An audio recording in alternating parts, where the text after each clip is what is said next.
Bienvenidos a Vets and Clinics by Advance, el espacio de referencia del sector veterinario de pequeños animales.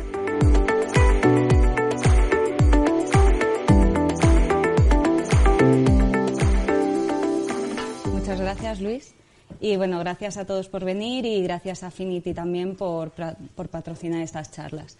El título de la charla de hoy es Tromboflebitis periférica e infección asociada a catéter. Bueno, venoso periférico. Vamos a hablar sobre todo de su incidencia y su relevancia clínica en pequeños animales.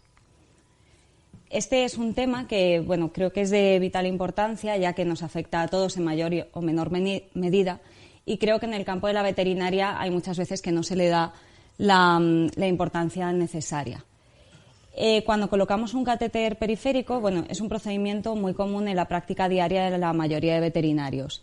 Muchas veces cuando lo colocamos no nos planteamos si ese catéter realmente es necesario colocarlo, qué consecuencias va a tener o qué puede pasar por su colocación. Muchas veces se convierte simplemente en un acto reflejo.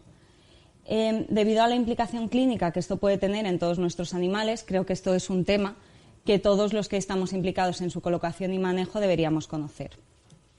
Me gustaría avisaros también de que este es un tema en el que hay poca bibliografía en veterinaria, por tanto muchas de las referencias bibliográficas que os voy a enseñar no son demasiado actuales. Para que entendamos mejor la magnitud de las complicaciones que podemos tener, me gustaría presentaros un caso clínico que vino a este centro hace años. Es un perro de 6 años de edad que ingresó por una tetraparesia no ambulatoria por una hernia cervical. A las 12 horas de su ingreso, nuestro paciente desarrolló una tromboflebitis periférica que no solo produjo la necrosis de tejidos alrededor de la zona afectada, sino que también dio lugar a pequeños focos necroinflamatorios y a un cuadro de shock séptico que provocó su muerte. A modo de introducción, vamos a ver cuál es la situación actual del problema y en qué momento nos encontramos en medicina veterinaria. Respecto a estos dos artículos de medicina humana, me gustaría destacar algunos datos que dan, que me parecieron muy interesantes, como que, por ejemplo, el 70% de los pacientes ingresados son portadores de un catéter venoso. De estos, el 95% van a ser catéteres venosos periféricos. Y lo que me pareció sorprendente es que dicen que hasta un 38% de estos catéteres no eran realmente necesarios. Aunque hasta hace poco se le ha dado menos importancia a las complicaciones que podían dar los catéteres periféricos respecto a los centrales, se ha visto en los últimos años que sí que tienen una gran importancia como causa de bacteriemia nosocomial. Hemos visto en este estudio presentado en el 2016 por la Sociedad Española de Medicina Preventiva cómo hasta un 26% de las bacteriemias por catéter intravascular son debidas a catéteres periféricos. Bueno, ¿y qué sabemos de todo esto en medicina veterinaria? Pues, de momento, los estudios que yo he revisado solo describen una incidencia de colonización bacteriana entre un 10 y un 40%, pero ninguno de ellos respalda estos estudios con hemocultivos y en ninguno se habla de una incidencia real de bacteriemia o de mortalidad por estas causas. ¿Qué implicaciones va a tener a nivel clínico en nuestros pacientes? En primer lugar, podemos tener complicaciones menores, como pueden ser la oclusión del vaso debido a un trombo, que nos produzca la extravasación de fluidos o de medicamentos, dificultad de acceso venoso por episodios repetidos y que nos lleven a tener que poner un catéter central a nuestro paciente, o incluso la necrosis del tejido, como podemos ver en estas imágenes, una escara necrótica y esto después de hacer una limpieza quirúrgica. Podemos tener también, aunque son menos frecuentes, complicaciones mucho más graves, como ya hemos visto en el caso que os he presentado anteriormente. Algunas de estas son émbolos sépticos, shock séptico o endocarditis. Estas complicaciones no solo van a tener una influencia en la mortalidad y la morbilidad de nuestros pacientes, sino que también van a suponer un aumento en los gastos hospitalarios, ya que estos pacientes van a necesitar mayores gastos en diagnósticos, en tratamientos y en días de ingreso. En el campo de la medicina veterinaria esto también puede hacer que haya un mayor descontento por parte del propietario y que haya una pérdida de confianza por su parte. Entonces, ahora vamos a definir una serie de conceptos que nos van a ayudar a entender más adelante los métodos diagnósticos y las estrategias de prevención que vamos a desarrollar. En primer lugar, vamos a definir lo que es la flebitis o la tromboflebitis. La flebitis se define como una inflamación de la pared de la vena debido a una alteración en su endotelio. Se caracteriza por una serie de signos clínicos que van a ser dolor, eritema, sensibilidad, calor o cordón venoso palpable. La tromboflebitis va a ser como un paso más de esta flebitis, va a ser una complicación. Va a ser cuando se forma un trombo en el interior del vaso provocando su oclusión. Tenemos que tener en cuenta también que la flebitis suele ser un proceso físico-químico y que no siempre va a ser sinónimo de infección, aunque hay veces que el hecho de que haya una flebitis sí que puede facilitar que se produzca una infección más adelante. Según la tipología podemos distinguir la flebitis según el vaso, o sea, la tromboflebitis según el vaso que afecte en profunda o superficial. La que nos va a afectar más a nivel de los catéteres periféricos va a ser la tromboflebitis superficial. Se ha visto que en medicina humana hay una relación entre pacientes que tienen una tromboflebitis superficial y aquellos que desarrollan trombosis profunda o émbolos pulmonares. En este estudio que vemos aquí del 2016 se describió en un grupo de pacientes, se vio que hasta un 18% de ellos desarrollaron una trombosis profunda y hasta un 8% tuvieron un embolismo pulmonar. ¿Qué pasa cuando introducimos un catéter? Pues bueno, la etiopatogenia de la tromboflebitis va a comenzar por un daño en el endotelio al introducir el catéter. Aquí se producirá una agregación plaquetar. Se liberarán mediadores químicos que producirán una vasodilatación y un aumento de la permeabilidad de la pared vascular. Esto va a tener como consecuencia la extravasación de proteínas y fluidos y la invasión luminal del trombo, que puede producir la oclusión del vaso.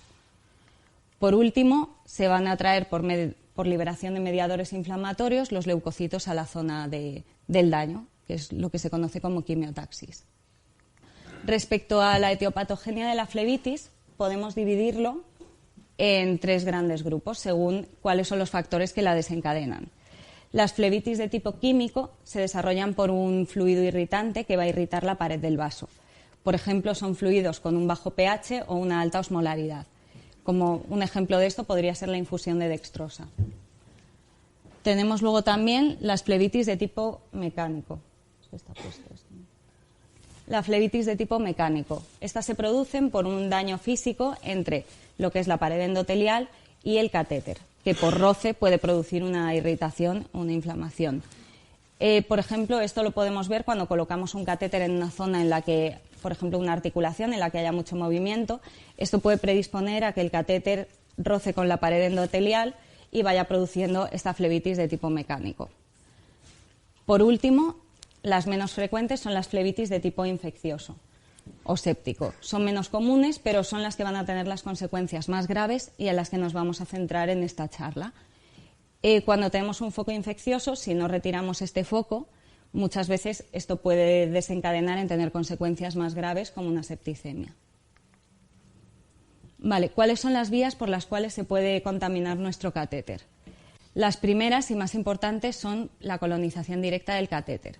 La que se da más frecuentemente, y sobre todo en humana y en catéteres de corta duración, es por la superficie externa de la piel, un 70 hasta un 90%. Los microorganismos que están en la superficie de la piel pueden migrar por capilaridad a través del túnel dérmico y llegando hasta los vasos sanguíneos.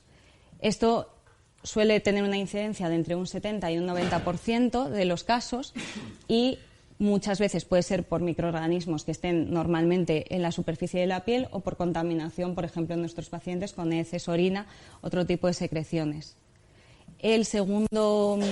La segunda vía sería el puerto de entrada del catéter y su migración intraluminal. Es más frecuente en catéteres de larga duración y suele estar relacionado con un manejo de las conexiones de nuestro sistema o de la entrada del catéter. Los microorganismos entrarán aquí por donde se producirá la contaminación y migrarán a través del lumen del catéter. Otras dos vías de contaminación menos frecuentes, pero que tienen mucha importancia, sobre todo en pacientes críticos y en servicios de cuidados intensivos, serían la diseminación hematógena, que solo supone entre un 3 y un 10% de los casos, que se produce una diseminación desde otro foco séptico que acaba colonizando el catéter. Y por último, por contaminación de la infusión, de los fluidos que administramos o de la medicación, que a través del sistema de suero llegue también hasta el paciente. Esta es la menos frecuente de todas. Vale, entonces, ¿qué consecuencias puede tener que tengamos una tromboflebitis infecciosa? Se pueden dividir en infecciones de carácter local, localizados en lo que es el punto de inyección, o ya causas sistémicas. La colonización bacteriana es la infección de lo que es el catéter sin que se haya producido infección a nivel sistémico. Puede ir acompañado de signos locales o no. El diagnóstico se realizará mediante el aislamiento de los microorganismos de la punta del catéter. En medicina veterinaria se ha visto que la incidencia de colonización es entre un 10 y entre un 15 y un 40% en algunos estudios, mientras que hay otros que nos describen unas incidencias de un 23%.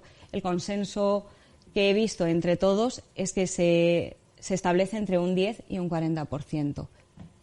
En estos estudios podemos ver que hay mucha diferencia, que a mi parecer se debe a que hay una falta de homogeneidad entre las poblaciones estudiadas, se utilizan diferentes métodos diagnósticos y muchas veces puede haber distintos microorganismos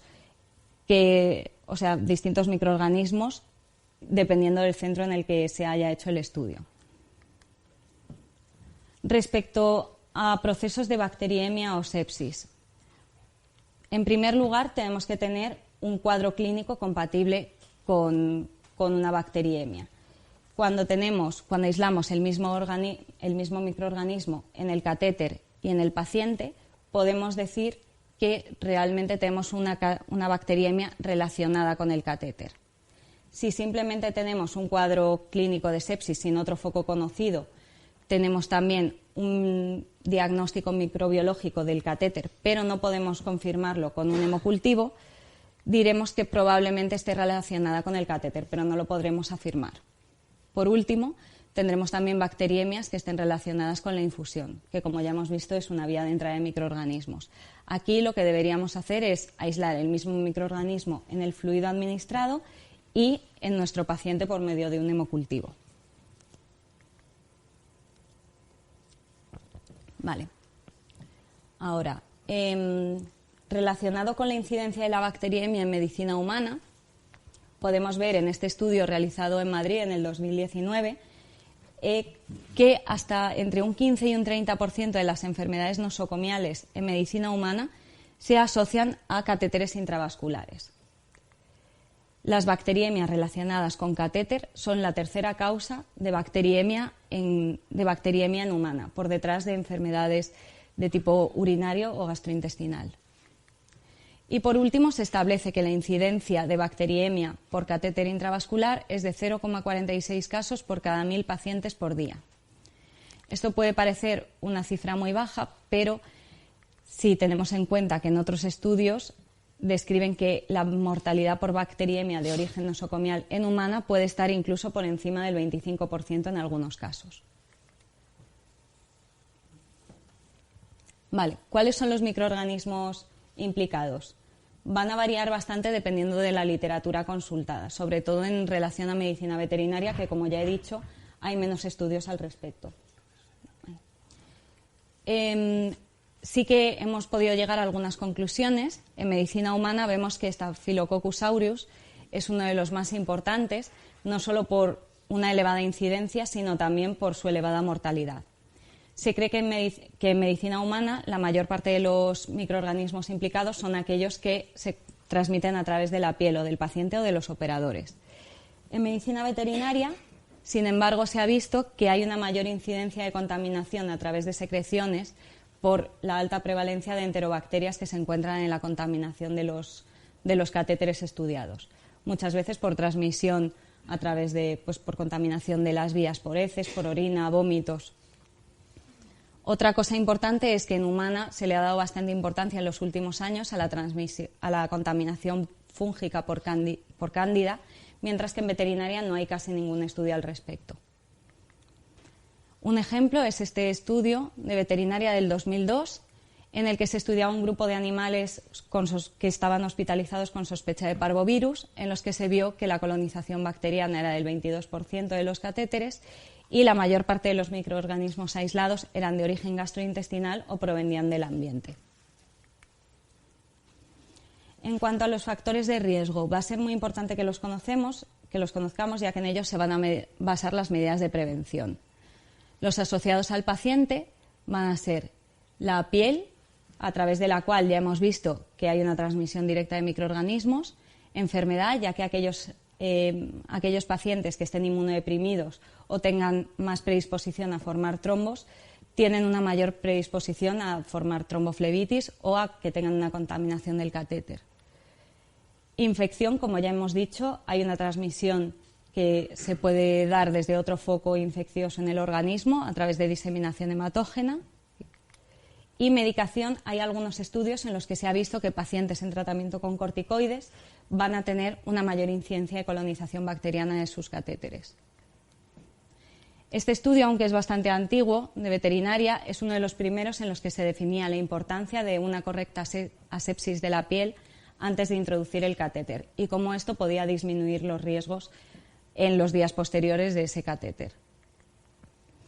Respecto a medicina humana, está este estudio que me parece interesante, en el que en un grupo de personas se tomaban cultivos de la piel antes de colocar el catéter y del catéter una vez que éste se retiraba. Se vio que había un 33% de incidencia de colonización bacteriana y que en el 69% de los pacientes se aisló el mismo microorganismo en la piel y en el catéter. Por lo tanto, sí que vemos que puede haber una transmisión de esa forma.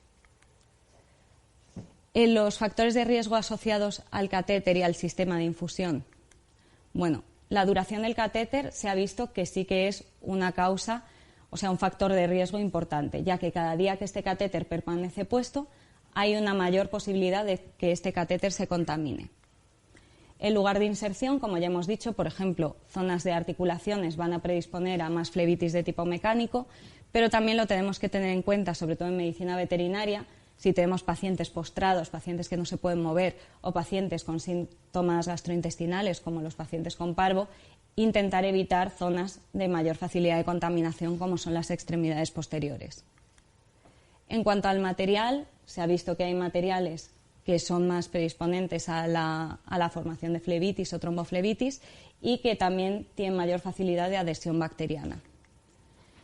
Por último, bueno, la infusión administrada, como ya hemos dicho, puede influir según si tenemos un fluido que es más irritante, se puede producir una flebitis de tipo químico y también hay que nombrar el sistema de infusión, ya que es una vía de contaminación del catéter. Como ya hemos visto, es una vía de entrada de microorganismos si no tenemos los cuidados necesarios y no mantenemos un sistema cerrado.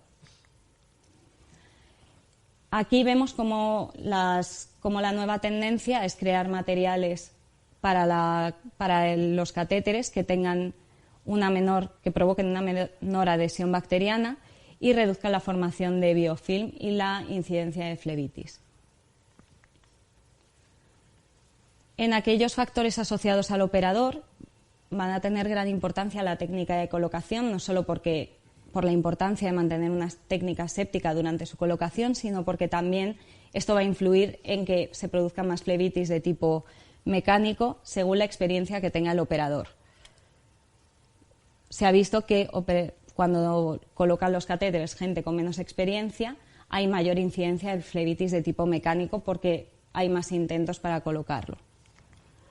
Respecto a la vigilancia, es un punto de vital importancia, ya que nos va a permitir diagnosticar a tiempo si empieza a haber cualquier problema en relación a ese catéter. Debe ser llevado por personal experimentado y sí que se ha visto que en centros en los que el personal de enfermería era mucho menor respecto a los pacientes que había, siempre hay un mayor riesgo de que haya problemas con los catéteres.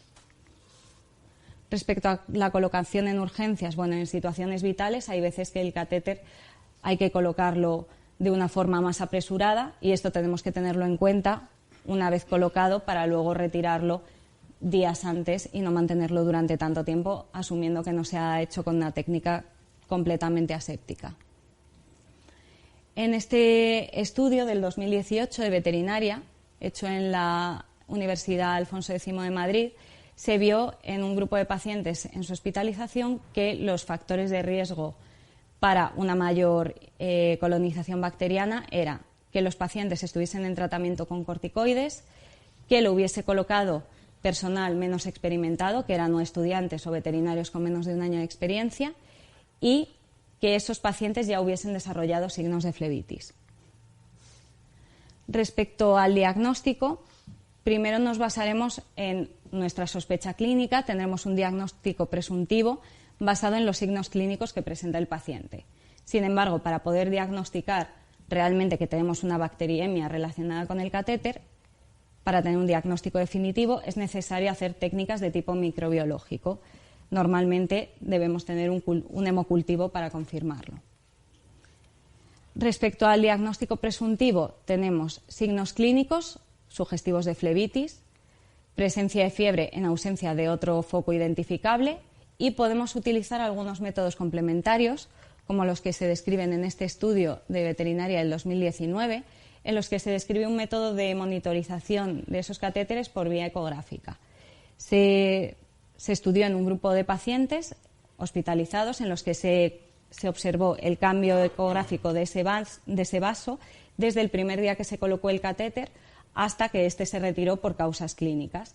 Lo interesante es que todos los pacientes que desarrollaron signos clínicos de flebitis también tenían signos ecográficos que los acompañaban. Los más frecuentes fueron engrosamiento de la pared vascular, disminución de la compresibilidad al aplicar presión sobre el vaso, defectos de llenado relacionados con presencia de trombo intraluminar, hiperecogenicidad y flujo anormal con Doppler color. Algunos ejemplos que vemos aquí tenemos el vaso sano y aquí un vaso en el que tenemos una sospecha de que hay un trombo intraluminal.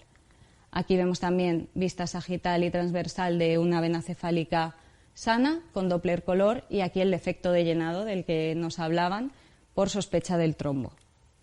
Y por último aquí, mediante compresibilidad del vaso, aquí es el vaso normal, aquí se aplica presión y vemos cómo este vaso colapsa, pero aquí vemos que al aplicar presión no hay una buena compresibilidad del vaso afectado.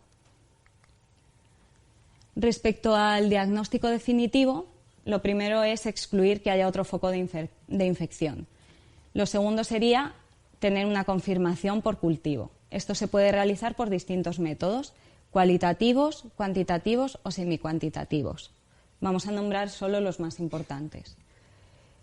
En métodos cualitativos tenemos el que destaca sería la técnica basada en velocidad de crecimiento de hemocultivos. Para llevar a cabo este método necesitamos tener dos hemocultivos, uno de sangre extraída a través del catéter y otro extraído de una vena periférica. El criterio de positividad lo tendríamos cuando ambos cultivos sean positivos al mismo microorganismo y el cultivo del catéter sea positivo 120 minutos antes que el extraído de sangre periférica.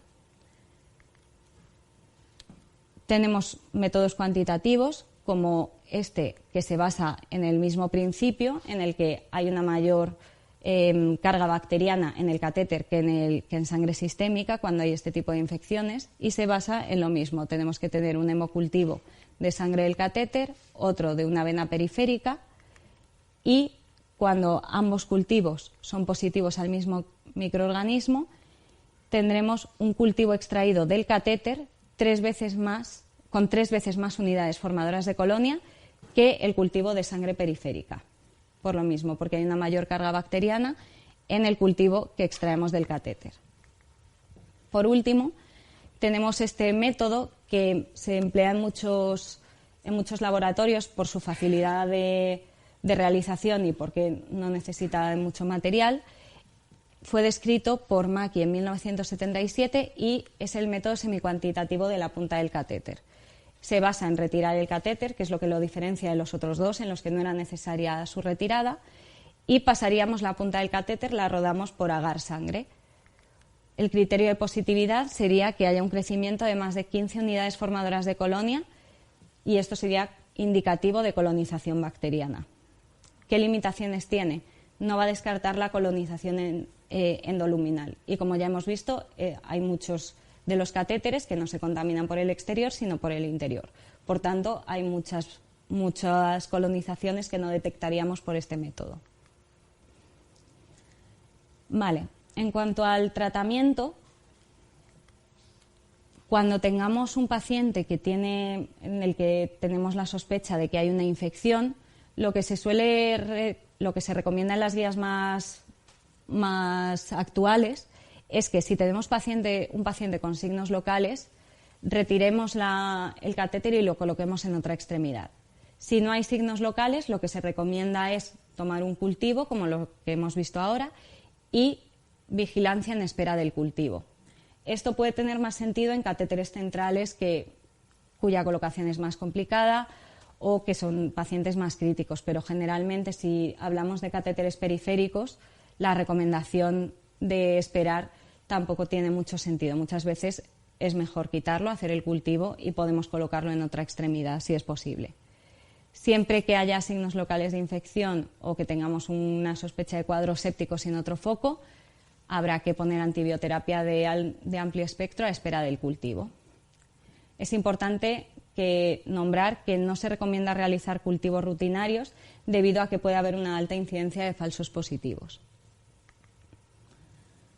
En relación a tratamientos locales, podemos administrar pomadas, hacer masajes, cambios de frío-calor o incluso cuando tenemos este tipo de necrosis, que fue un caso que tuvimos hace poco aquí, hacer un desbridado quirúrgico de esa herida, curas y esperar a que vaya cerrando por segunda intención. En cuanto a la prevención, me voy a basar en este consenso del 2016, ya que es uno de los que más se centra específicamente en catéteres venosos periféricos. Podemos dividir las estrategias de prevención en 3 grandes grupos, que van a ser la colocación del catéter, su manejo y su vigilancia, y su retirada o cambio.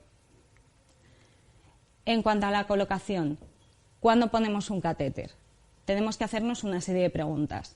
¿Realmente necesitamos ese catéter? ¿Qué uso le vamos a dar? ¿Cuánto tiempo va a estar puesto? Son una serie de preguntas que muchas veces no nos hacemos.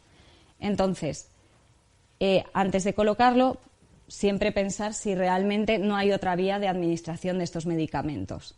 En este estudio, que se publicó hace muy poco, se ve, es de medicina humana y se enseñaban que muchos de los catéteres colocados en un hospital, como ya hemos dicho al principio de la charla, realmente se ha demostrado que no eran necesarios.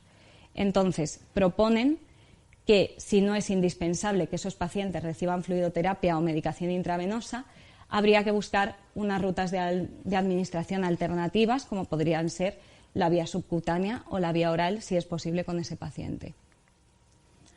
¿Dónde ponerlo? En medicina veterinaria tiene bastante importancia por todo lo que ya hemos comentado antes, de que tenemos que elegir zonas en las que haya un menor riesgo de contaminación. Como ya hemos dicho, pues los pacientes en las patas posteriores muchas veces puede haber contaminación por orina. Si los perros están en una jaula, están postrados, muchas veces hay contaminación por heces, o incluso en las patas anteriores también hay veces que puede haber contaminación por vómitos, saliva, comida. Entonces siempre tenemos que elegir en la que haya menor riesgo de contaminación según nuestro paciente. Tenemos que pensar en una mayor comodidad para el paciente, por supuesto, y en zonas en las que haya que consigamos una mejor fijación de ese catéter y una menor movilidad. Como ya hemos dicho, porque esto es un factor que predispone a tener flebitis de tipo mecánico. ¿Cómo ponerlo? Las últimas guías en las que os he enseñado describen la importancia de mantener una técnica aséptica.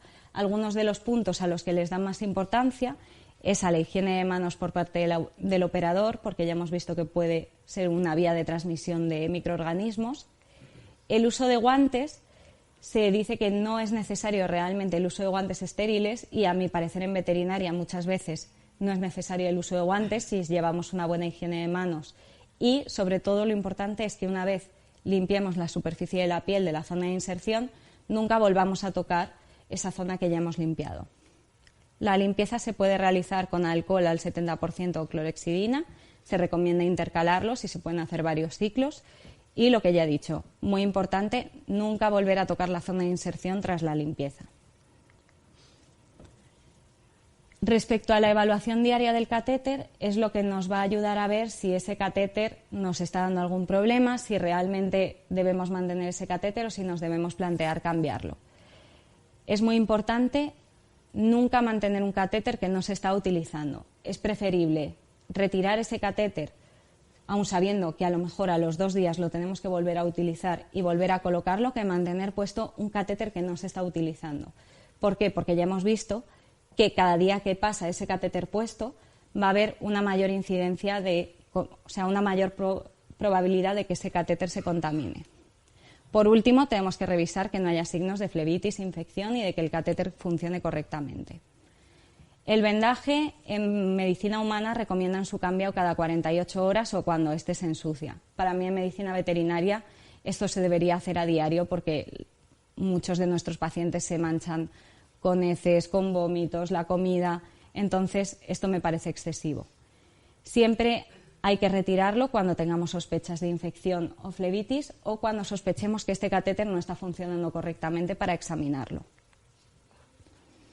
Respecto a los lavados de irrigación del catéter, para un buen mantenimiento de este catéter se recomienda hacer lavados que siempre ha habido discrepancia en cuanto a si usar solo suero salino o usar heparina.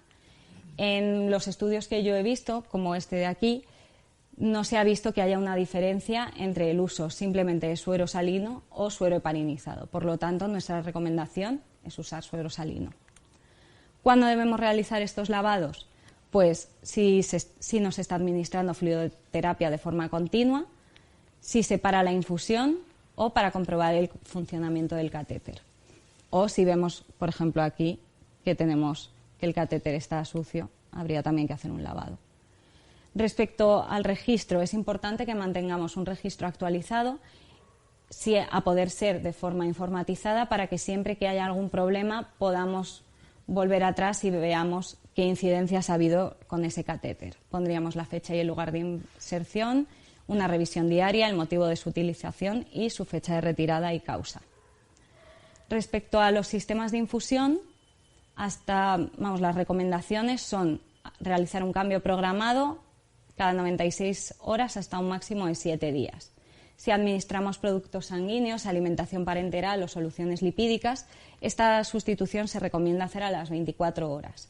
Y algo que muchas veces no tenemos en cuenta es que cuando administramos una infusión de propofol, la recomendación es cambiar este sistema a las 6 o 12 horas. Respecto a los puertos de inyección, representan una vía importante de acceso de microorganismos.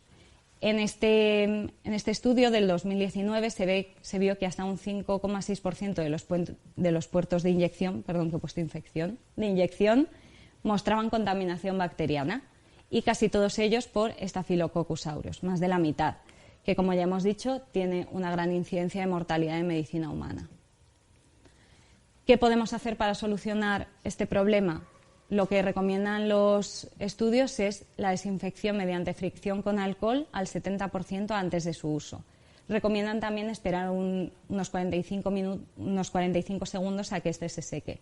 De esa forma podemos desinfectar los puertos y acceder al sistema.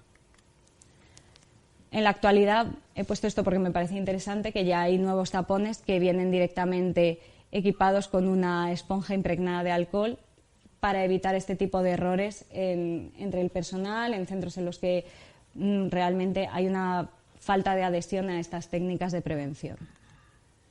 Respecto a medicaciones y fluidos, hemos visto que también son una fuente de entrada de microorganismos. Una vez abiertos pueden contaminarse y esto puede pasar hasta nuestros pacientes. Algunas opciones es siempre realizar una correcta identificación de la fecha de apertura para que sepamos cuándo hay que desecharlos, usar tapones antibacterianos como este de aquí, que permiten su uso numerosas veces sin que haya una contaminación, y por último, otra recomendación sería el uso de envases unidosis, sobre todo para hacer los lavados de irrigación que hemos nombrado antes. Por último, vamos a hablar de cuándo cambiar este catéter. Hasta hace unos años, la tendencia que se seguía era de realizar un cambio programado a las 72 horas. Esto se hacía porque se había asociado una mayor incidencia de tromboflebitis y de colonización bacteriana. Sin embargo, se ha visto que esta estrategia supone mayores gastos económicos y una mayor incomodidad para el paciente, ya que puede representar una mayor dificultad al tener que recolocarlo. Por tanto, la tendencia actual ahora mismo es de realizar un cambio clínicamente indicado. Aquí vemos dos estudios que lo respaldan. El primero es de hace bastante, es de veterinaria, lo publicó Matthews en 1996, fue el primer estudio en veterinaria en el que se veía que realmente entre dos grupos de perros, en unos en los que se retiraba a las 72 horas y otros cuando clínicamente estaba indicado, se vio que no había diferencia entre la incidencia de colonización. Y por último, en este, que es una revisión de 2019, en la que se establece lo mismo, que no hay una diferencia significativa entre aquellos pacientes a los que se les retira el catéter a las 72 horas o aquellos en los que realmente se hace un seguimiento del catéter y se cambia cuando está clínicamente indicado. Las guías más recientes lo que van a recomendarnos es retirar el catéter tras un máximo de 5 días o en las siguientes situaciones, que van a ser que ya sea el fin del tratamiento, lo que hemos dicho de no mantener un catéter puesto que no se esté utilizando, que haya signos de flebitis, sospechemos o veamos que hay un mal funcionamiento o taponamiento de este catéter, que tengamos la sospecha de que puede haber una infección, ya sea porque el paciente presente fiebre sin otro foco conocido o porque veamos signos de flebitis infecciosa, o que tengamos la sospecha de que el catéter no ha sido colocado siguiendo una técnica aséptica, que es lo que hemos hablado antes, que se producen las urgencias vitales. Aquí la recomendación es cambiar ese catéter tras un máximo de 48 horas. Bueno, y como conclusiones, que me gustaría que nos quedasen después de esta charla, los catéteres venosos periféricos representan una causa de infección nosocomial que puede tener consecuencias fatales en nuestros pacientes. El seguimiento de guías para su colocación y manejo va a reducir la incidencia de complicaciones. Y, sobre todo, que una mayor formación y concienciación del personal es muy importante para reducir su incidencia. Y, bueno, pues muchas gracias a todos por venir aquí. Gracias a Advance también. Y, bueno, aquí os he dejado mi correo por si tenéis cualquier duda, os la responderé. Gracias.